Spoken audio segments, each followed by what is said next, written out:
नमस्कार दोस्तों, आज के इस वीडियो में मैं आपको लीची जो एक फल है इसके बारे में बताने जा रहा हूँ, जिसे सभी लोगों ने कभी ना कभी अपने जीवन में खाया होगा या खाने की सोच रहे होंगे। दोस्तों, इस फल का नाम है, वैज्ञानिक नाम जिसे हम लोग कहते हैं लीची सेनेसिस के नाम से बुलाते हैं। और लीची जो फल है वह एक सौपेरी परिवार का सदस्य है। यह उष्णकटिबंधीय फल है जिसका मूल निवास चीन है। यह सामान्यतः मेडागास्कर, नेपाल, भारत, बांग्लादेश, पाकिस्तान, दक्षिणी ताइवान, उत्तरी वियतनाम, इंडोनेशिया, थाईलैंड, फिलीपींस और दक्षिणी अफ्रीका में पाई जाती है। और इसका जो वृक्ष होता है वो एक जो सदाबहार वृक्ष होता है जो 15 से 20 मीटर तक की ऊंचाई का होता है। और इसकी पत्तियां जो अल्टरनेट पाइनेट 15 से 25 सेंटीमीटर लंबी होती हैं। और जो इसके फल होते हैं वो जो है 3 से 4 सेंटीमीटर और 3 सेंटीमीटर व्यास के होते हैं। इसका छिलका गुलाबी लाल से मैरून तक दानेदार होता है। और जो इसके बीज होते हैं वो बहुत ही काले से आकार के होते हैं। और इसके अंदर एक मीठे दूधिया सफ़ेद गूदे वाली विटामिन सी से भरपूर और अंगूर सी मोटी परत इसके छिलकों के अंदर होती है। इसका जो बीज होता है वो अखाद्य होता है, उसको हम खा नहीं सकते हैं। और यह अक्टूबर जो ये फल है, यह फल जो है इसके जो फूल आते हैं जनवरी फरवरी के महीने से आने शुरू होते हैं और ये मई से और जुलाई लास्ट तक पक कर ख़त्म हो जाती है। और इसका जो इतिहास है वह जो है चीन के अति प्राचीन काल में तंग वंश के राजा जुआंग जांग का प्रिय फल था। और वह इसको अपने घोड़ों के द्वारा दक्षिणी चीन के प्रांत से इसको तेज घोड़ों में मंगाता था।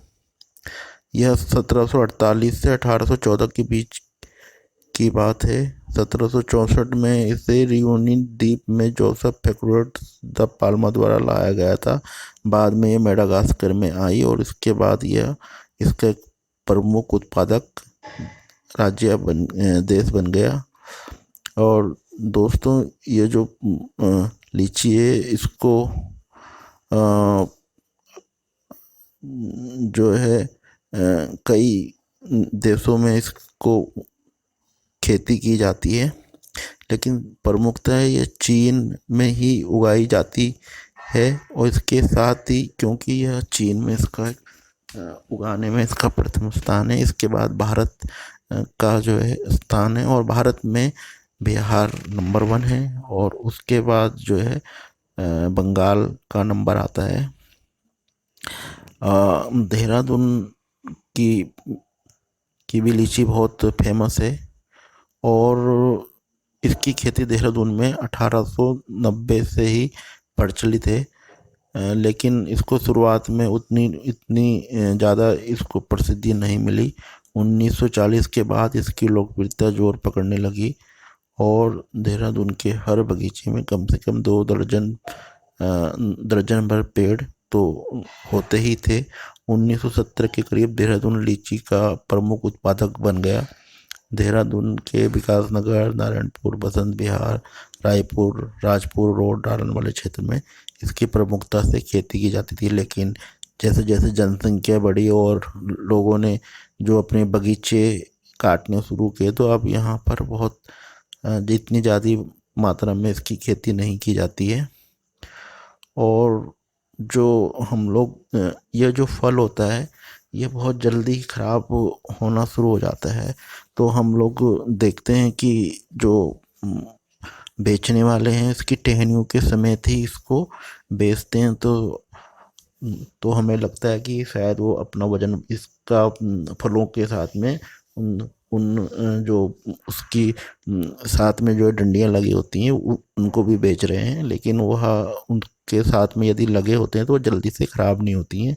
यदि हम उनको डंडियों से तोड़ दें तो फल जल्दी ही ख़राब हो जाता है, इसलिए वो भी इनको उनके साथ में ही इनको बेचते हैं, डंडियों के साथ में। और ये फल जो होता है बहुत ही ज़्यादा स्वास्थ्यप्रद है, और इसमें विटामिन सी और पोटेशियम, कॉपर और कई तरह के जिनको हम कह सकते हैं कि स्वास्थ्य के लिए जो अच्छे होते हैं की मात्रा बहुत पाई जाती है। और इसका हमें ये एक बहुत ही मौसमी फल है और इसका हमें जो है सेवन करना चाहिए। जो ये फल होता है लीची, इसके अंदर पोटेशियम की मात्रा काफ़ी होती है, जो हमारे ब्लड प्रेशर को एकदम कंट्रोल करता है और हमारे हार्ट की जो गति है और खून की चाल को भी नियंत्रित करता है, जिससे हमारे हृदय रोग या अटैक की संभावनाएं कम होती हैं। इसमें कॉपर की भी मात्रा भरपूर होती है, जो हमारी लाल रक्त कणिकाओं का निर्माण करती है। लीची में एंटीऑक्सीडेंट भरपूर मात्रा में पाए जाते हैं, जो आपकी त्वचा और स्वस्थ और खूबसूरत बनाए रखने में सहायक है। लीची में विटामिन सी भी भरपूर मात्रा में पाया जाता है। प्रति 100 ग्राम लीची में विटामिन सी की 71.5 मिलीग्राम होती है, जो प्रतिदिन आवश्यकता का 119% है।